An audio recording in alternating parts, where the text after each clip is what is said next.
কিছুদিন আগে যে নেপালে হচ্ছে গণ অভ্যুত্থান হলো, তারও আগে বাংলাদেশ, শ্রীলঙ্কা গণ অভ্যুত্থান হলো। এই যে পরপর কয়েকটি গণ অভ্যুত্থানে এই দক্ষিণ এশিয়ায় যে জিওপলিটিক্যাল শিফটটা ঘটে গেছে স্যার, এটা কিভাবে?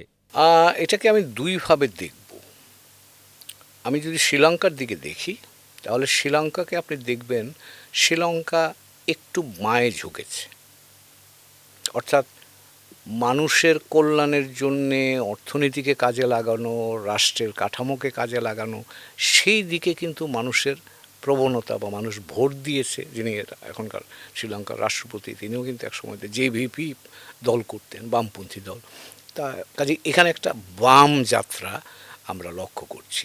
নেপালে নির্বাচন হবে 5 তারিখে মার্চ মাসের, সেখানেও কিন্তু একটা বাম যাত্রাই থাকবে। তার কারণ এটা বলে রাখা ভালো যে নেপালে কিন্তু ডানপন্থী দল বলে কোনো দল নাই। সেই অর্থে আমি যদি রাজনৈতিক দলগুলোকে বিভাজন করি ডান এবং বাম মোটা দাগে, তাহলে বেশিরভাগ রাজনৈতিক দল, এমনকি নেপালি কংগ্রেস, সেটাও কিন্তু লেফট, সেন্টার লেফট পার্টি। আর বাকিগুলো তো ইউএমএল যদি বলেন, আপনি মাওয়িস্ট সেন্টার বলেন, সবগুলো কিন্তু বাম রাজনীতির ধারক। বাংলাদেশে যদি আসেন, কিন্তু এবার মজার ব্যাপার আমরা দেখতে পাচ্ছি বাংলাদেশে কিন্তু সেন্টার রাইট পলিটিক্সটা এখন ডমিনেন্ট হবে।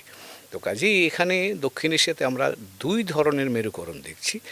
একটা দেখছি বাম, কিছুটা left centre, left of the centre. আর বাংলাদেশের ক্ষেত্রে এখন আপনি যে প্রতিদ্বন্দ্বিতাটা হচ্ছে, সেখানে যে প্রধান দল বিএনপি ধরেন, জামাত ধরেন, তারা কিন্তু সকলেই কিন্তু এই ডান দিকের রাজনৈতিক আদর্শে তারা বিশ্বাস করে। তো কাজেই দক্ষিণ এশিয়ার এই সাম্প্রতিক বাতাবরণের মধ্যে আমি একটা মিশ্র চেহারা দেখতে পাচ্ছি।